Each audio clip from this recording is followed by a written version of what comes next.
어제 오후에 저희 교우들과 또 이렇게 손님들과 함께 영화를 봤습니다.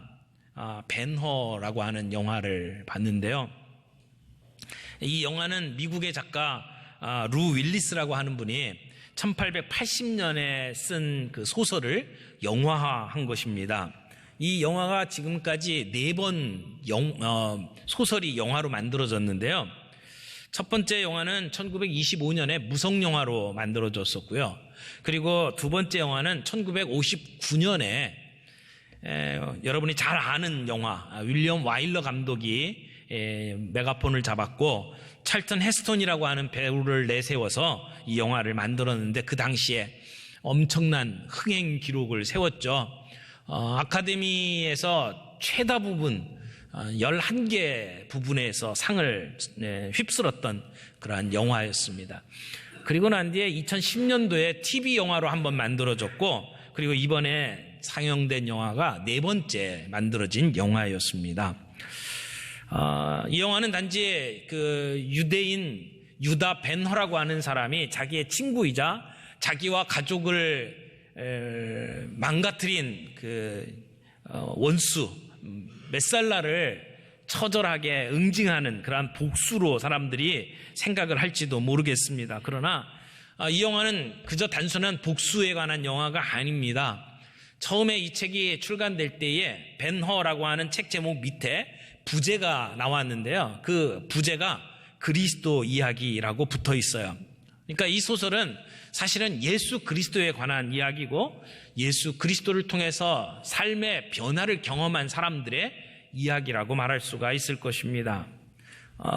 베너가 예수님을 만나는 장면이 몇 번 나오죠. 옛날 영화에서는 2번 예수님을 만나는 것으로 나오는데 그것도 예수님의 뒷모습만 이렇게 비추어졌었는데 이번 영화에서는 예수님의 얼굴을 그대로 드러내고 함께 만나는 여러 번의 장면들이 나와 있었습니다.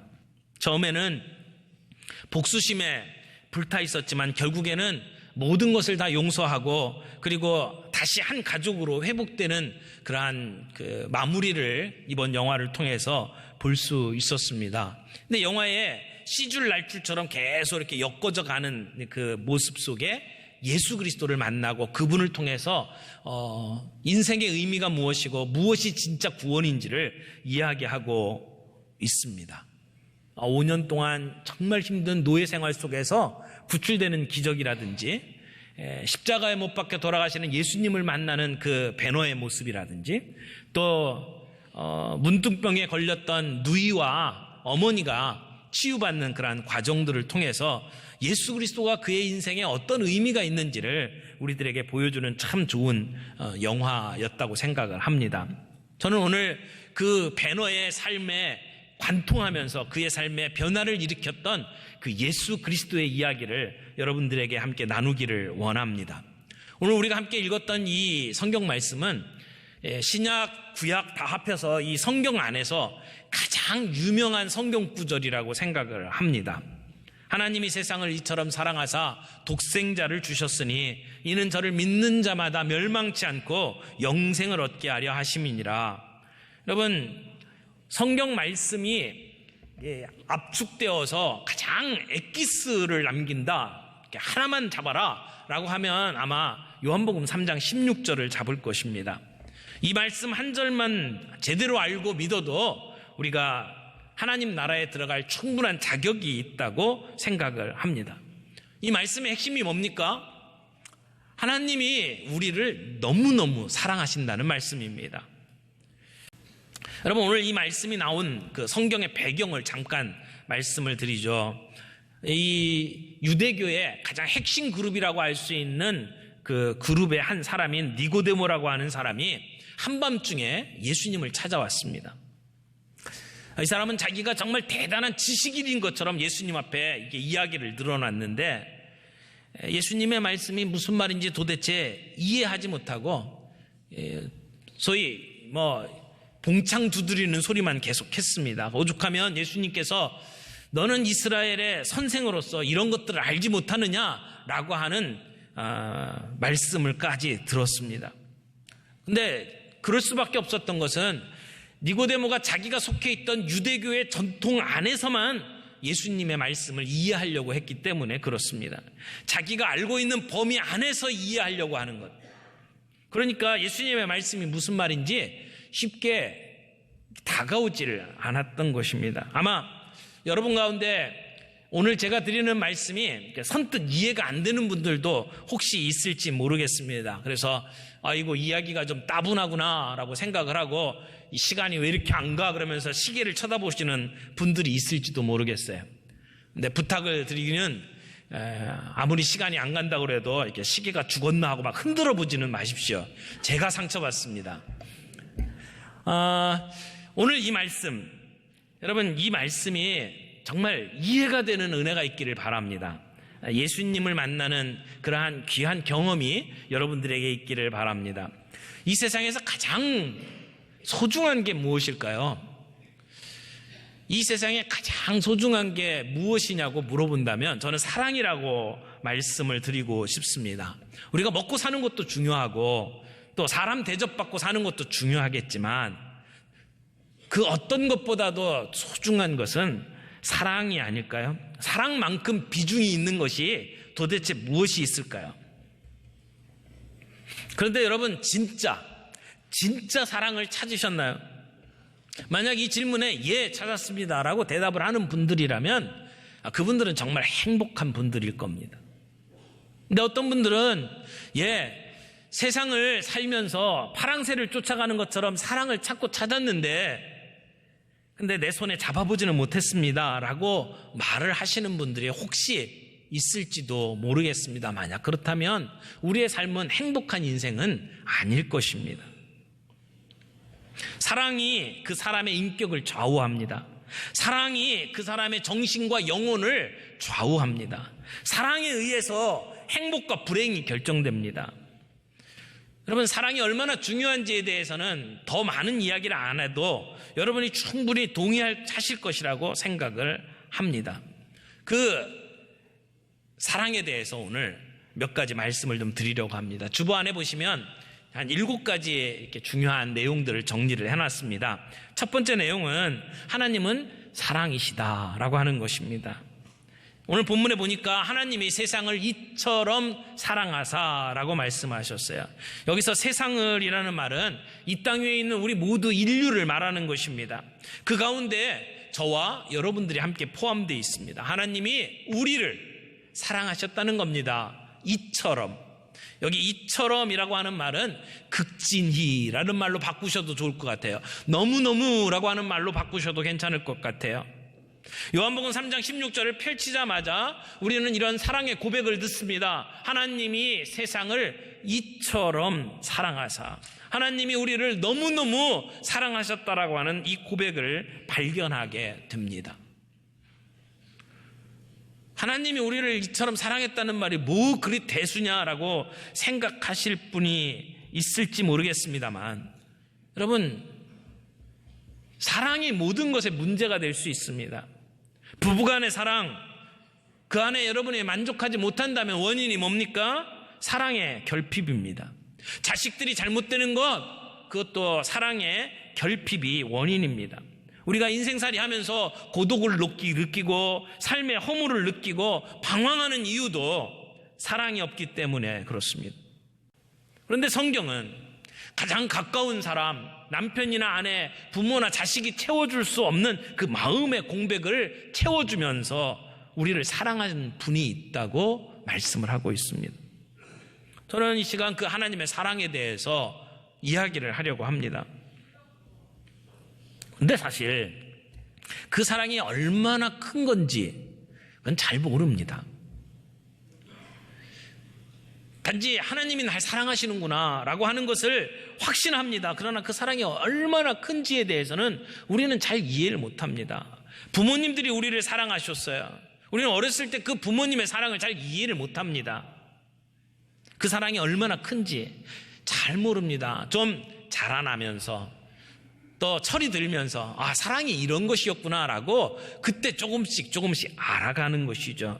하물며 우리가 하나님의 사랑을 어떻게 다 이해할 수 있겠습니까? 사랑은 모르면서 받는 겁니다. 다 알아야만 받는 게 아닙니다. 모르면서도 받기만 하면 그러면 그 사랑이 내 것이 됩니다. 여러분, 하나님이 우리를 사랑하신다고 말합니다. 이처럼 사랑하사. 두 번째 우리가 함께 나눌 이야기는 우리는 죄인이라고 하는 것입니다. 우리 인간은 영원히 멸망받을 수밖에 없는 운명을 가지고 태어났고 살아가고 끝내 그 운명에 이르는 존재입니다. 그래서 성경에 보면 로마서 3장 23절에 모든 사람이 죄를 범하였음에 하나님의 영광에 이르지 못하더니 라는 말씀을 하고 있습니다. 여기 모든 사람이 죄를 범했다고 말합니다. 우리의 인류의 조상 끝으로 올라가면 아담과 하와가 있습니다. 그들이 인류를 대표해서 죄를 범했고 그 이후에 모든 인간들은 죄인이 되어버렸습니다. 아담이 죄를 범하면서 이 땅에 죽음이 찾아왔습니다. 그러므로 우리가 죄인이냐 아니냐 따질 필요가 없습니다. 우리가 죄인이라는 이야기를 하면 별로 기분이 안 좋습니다. 그래서 듣고 싶지 않죠. 야, 자꾸 교회 가면 교회에서는 죄인 그러니까 내가 정말 귀를 닫게 된다 이런 이야기를 하는 분들도 있습니다. 그 죄인이라고 이야기하면서 눈물 콧물 흘리며 회개하는 모습들은 약한 사람들이라 하는 거야. 그 건강치 못한 거야. 이렇게 말을 하는 분들도 있습니다. 그렇습니다. 그럴 수도 있습니다.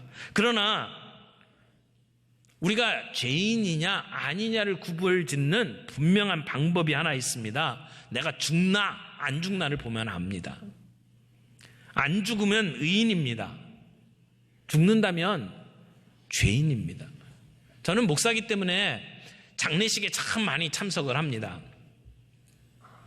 근데 장례식에 갈 때마다 늘 죽음이라는 문제를 놓고 생각을 하게 되죠. 근데 세상을 살면서 변하지 아니하는 불변의 진리, 정말 틀림없는 사실 하나가 있습니다. 우리 모두가 죽는다는 것입니다. 여기엔 예외가 없습니다. 피해갈 수 있는 방법이 없습니다. 누구나 죽더라고요. 죽을 뻔하다 살아났어도 또 나중에 죽더라고요.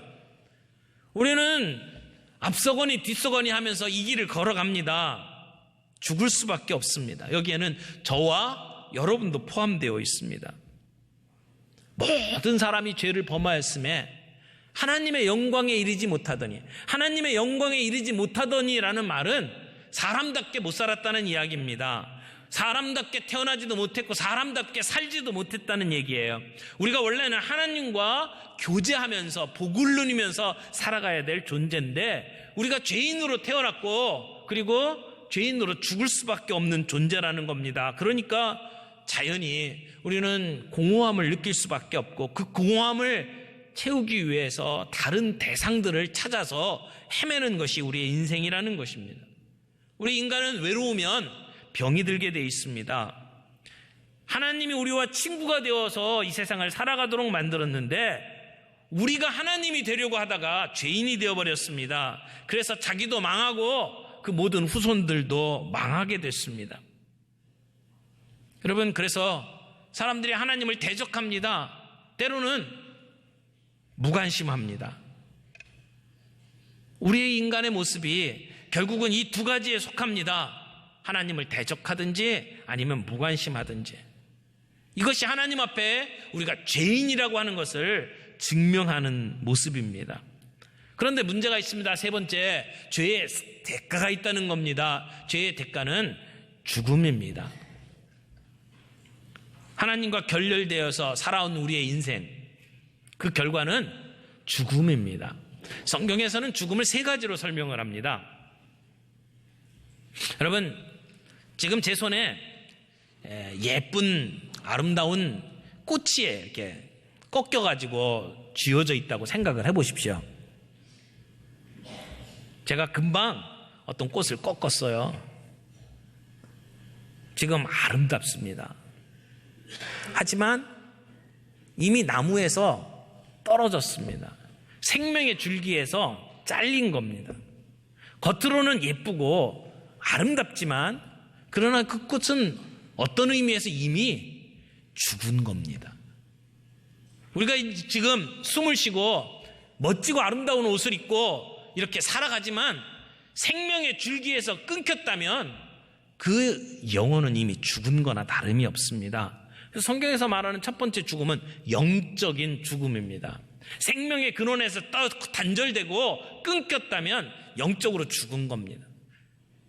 나무에서 꺾인 꽃은 얼마 있으면 시들어버립니다. 두 번째 죽음은 나무에서 꺾인 꽃이 말라 비틀어지는 것과 같은 육체의 죽음을 의미합니다. 우리가 70년, 80년 살다가 결국은 죽는 것과 같습니다. 꽃이 시드는 것을 막을 방법이 없는 것처럼 우리 인생이 시들어 죽는 것을 막을 길이 없습니다. 여러분, 종종 오랜만에 만난 그 가족들을 보게 되면 조금 했을 때 만났던 아이가 부쩍 커가지고 어른이 된 모습들을 보게 되죠. 아이는 그렇게 부쩍 컸다면 결국은 거꾸로 이야기하면 나는 늙고 시들어가고 있다는 얘기 아닙니까? 죽음을 향해서 그만큼 다가섰다라고 말할 수밖에 없습니다. 여러분, 우리의 육신이 왜 죽습니까? 생명에서 분리됐기 때문에 그렇습니다. 인간이 죽는다는 것은 생명의 근원 되신 하나님과 끊어진 관계 때문에 죽는다라고 말할 수 있습니다. 이것이 우리의 육체적인 죽음입니다. 세 번째 죽음이 있습니다. 화사했던 꽃들도 말라 비틀어지면 그 다음에 불쏘시개가 됩니다. 아궁이에 들어갑니다. 우리의 육신에 생명이 있을 때 생명 대신 하나님께 돌아가지 아니하고 죽어버린 영혼들은 결국 지옥에 들어갈 수밖에 없습니다. 한번 들어가면 끝장입니다. 아무도 그곳에서 벗어날 수가 없습니다. 이 문제를 해결하기 위해서 하나님께서 우리에게 독생자를 주셨습니다. 오늘 본문 말씀을 보면 하나님이 세상을 이처럼 사랑하사 독생자를 주셨으니 네 번째로 생각하는 것이 독생자를 주셨다는 것입니다. 하나님은 이 멸망을 거두시고 우리에게 영원한 생명을 주시기로 작정하셨습니다. 그리고 그 방법이 바로 예수 그리스도였습니다. 여러분, 죄를 지은 사람은 자기의 죄의 문제를 해결할 수가 없습니다. 내가 죄를 짓고 감옥에 들어가 있는 이상 내 죄를 벗을 수 있도록 내가 움직일 수 있는 방법이 없습니다. 저 철장 밖에 있는 죄 없는 사람이 나를 위해서 뭔가를 해줘야 합니다. 그런데 우리의 죄의 문제는 우리 인간 모두가 다 죄를 지었다고 이야기하지 않습니까? 죄인 아닌 사람이 없어요. 그래서 우리의 죄의 문제를 해결해 줄 수가 없다는 겁니다. 그래서 나의 죄도 다른 사람의 죄도 해결할 수 있는 방법이 없습니다. 또한 이 죄의 대상은 하나님입니다. 우리가 누군가를 미워하고 누구인가 해코지했다고 해서 그 사람에게만 죄진 게 아닙니다. 우리는 하나님께 죄를 지었습니다. 우리가 미워한 대상이 하나님이었습니다. 우리가 배반한 것이 하나님이었습니다. 그러므로 하나님이 내 죄를 용서하실 때에는 하나님과 그 문제를 해결해야 합니다. 여러분, 우리의 죄의 문제를 해결할 수 있는 유일한 방법은 죄 없는 분이 우리의 문제를 해결해 줄 수밖에 없습니다. 그래서 하나님은 우리의 죄 문제를 해결하기 위해서 하나님의 아들 예수 그리스도를 우리에게 내어주신 것입니다. 하나님이 세상을 이처럼 사랑하사 할 때 그 이처럼은 하나님이 자기의 아들을 우리에게 주시는 사랑을 이야기합니다. 여기 독생자라고 하는 말은 외아들이라는 말이죠. 우리의 문제를 해결할 수 있는 방법, 죄 없으신 하나님이 자신을 내어놓는 것밖에 없습니다.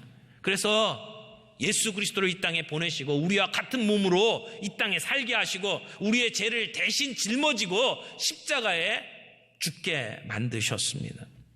죄의 대가는 사망입니다. 피를 흘려야만 합니다. 그 피를 예수님이 흘리도록 만드시고 우리를 구원해 주신 것입니다. 여기 독생자를 주셨으니 라고 하는 말은 하나님이 자기 아들을 이 땅에 보내셨다는 말씀이기도 하고 또 하나는 십자가에 죽게 하셨다라고 하는 말도 됩니다. 예수님은 우리의 모든 죽음의 문제를 해결하기 위해서 이 땅에 오셔서 십자가에 못 박혀 돌아가셨습니다. 그리고 다시 살아나셨습니다. 만일 예수님의 죽음과 예수님의 부활이 없다면 우리의 구원자가 될 수 없었을 것입니다. 그래서 그분은 친히 말씀하십니다. 내가 곧 길이요 진리요 생명이니 나로 말미암지 않고는 아버지께로 올 자가 없느니라. 여러분, 이 복음을 우리가 들을 수 있었다면, 오늘 우리가 그 복음을 내 마음에 모시고 살아가는 사람들이라면 우리는 사랑받는 존재입니다. 그래서 다섯 번째, 당신은 사랑받기 위해 태어난 사람입니다 라고 하는 말씀을 드리는 것입니다. 여러분, 요즘에 많이 불리는 복음송이 하나 있어요. 요즘에 대중가수들도 이 노래를 잘 알고 부르죠. 당신은 사랑받기 위해 태어난 사람, 당신의 삶 속에서 그 사랑 받고 있지요. 당신은 사랑받기 위해 태어난 사람, 당신의 삶 속에서 그 사랑 받고 있지요. 태초부터 시작된 하나님의 사랑은 우리의 만남을 통해 열매를 맺고 당신이 이 세상에 존재함으로 인해 우리에게 얼마나 큰 기쁨이 되는지, 당신은 사랑받기 위해 태어난 사람, 지금도 그 사랑 받고 있지요. 맞습니다. 우리는 이 엄청난 사랑을 받고 있는 사람입니다. 우리는 말할 수 없이 소중한 존재입니다. 여러분은 정말 귀한 사람들입니다. 왜요? 하나님이 저와 여러분을 위해서 엄청난 대가를 치렀기 때문에 그렇습니다. 우리를 구원하기 위해서 예수 그리스도를 십자가에 못 박아 내어주셨습니다. 그 피로 우리가 구원받을 수 있습니다. 그러므로 하나님은 우리를 사랑하십니다. 귀중하게 여기십니다. 그래서 하나님이 세상을 이처럼 사랑하셨습니다.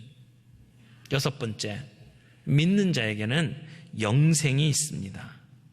하나님이 세상을 이처럼 사랑하사 독생자를 주셨으니 그 다음에 뭐라고 말씀하셨나요?